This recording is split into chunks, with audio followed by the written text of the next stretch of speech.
கர்த்தருடைய பிரியமான சகோதர சகோதரிகளை, இன்னொரு சத்தியத்தை என் வாழ்க்கையிலிருந்து பகிர்ந்து கொள்ள விரும்புகிறேன். அதற்கு தலைப்பாக, விட்டு கொடுக்கிறவன் கெட்டு போக மாட்டான், கெட்டு போகிறவன் விட்டு கொடுக்க மாட்டான் என்கிற பழமொழியை நீங்கள் கேட்டிருப்பீங்க. ஆதியாகமம் 13ஆம் அதிகாரத்தை வந்தீங்கன்னாக்கா, அங்கே லோத்துனுடைய வேலைக்காரருக்கும் ஆபிரகாமுடைய வேலைக்காரருக்கும் அவங்க மந்தை மேய்க்கிற அந்த மேய்ப்பு நிலத்து குறித்து வாக்குவாதம் உண்டாகிறது. இப்போது யார் உண்மையாக விட்டு கொடுக்கணும்?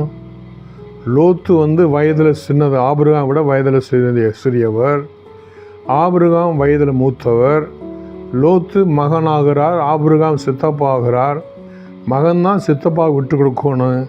ஆனால் 13ஆம் வாசிக்கிறோம், ஆபிரகாம் சித்தப்பா தான் லோத்துக்கு விட்டு கொடுக்கிறார். 7ஆம் வசனம், ஆபிரகாமுடைய மந்தை மேய்ப்பருக்கும் லோத்துடைய 13ஆம் ஆதியாகமம் 13 7ஆம் வசனம், ஆபிரகாமுடைய மந்தை மேய்ப்பருக்கும் லோத்துடைய மந்தை பேருக்கு வாக்குவாதம் உண்டாயிற்று.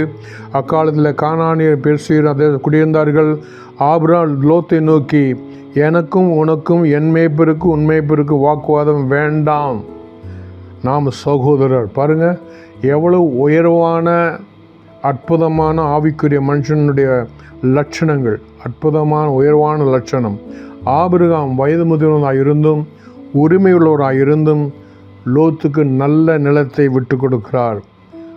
ஆபிரகாம் பாக்கி நிலத்தை எடுத்துக்கொள்ளுகிறார்.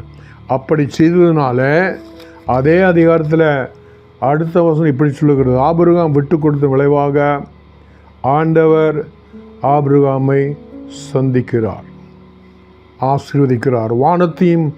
வானத்துள்ள நட்சத்திரங்களை காட்டி, இதோ இவ்வளவு நீ விட்டு கொடுத்ததுக்கு இவ்வளவு வானத்தில் உள்ள பரிசுத்த நட்சத்திரங்களைப் போல பரிசுத்தவான்கள் பிறப்பார்கள் என்று.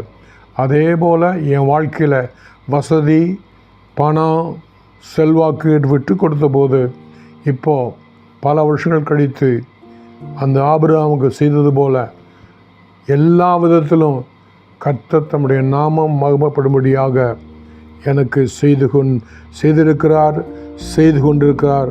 அப்பேற்பட்ட அற்புதமான ஆபிரகாமின் தேவன், ஈசாக்கின் தேவன், யாக்கோப்பின் தேவன், நம் தேவன், என் தேவன், உங்களுடைய தேவன் விட்டு கொடுத்து அதனால் தேவனிடத்திலிருந்து ஏராளமாய் பெற்றுக்கொள்ள எனக்கு செய்தது போல, ஆபிரகாமை செய்தது போல, அருமை சகோதர சகோதரிகளை உங்களுக்கும் அவர் செய்து அதன் மூலம் அவருடைய நாமம் மகிமைப்படுவதாக.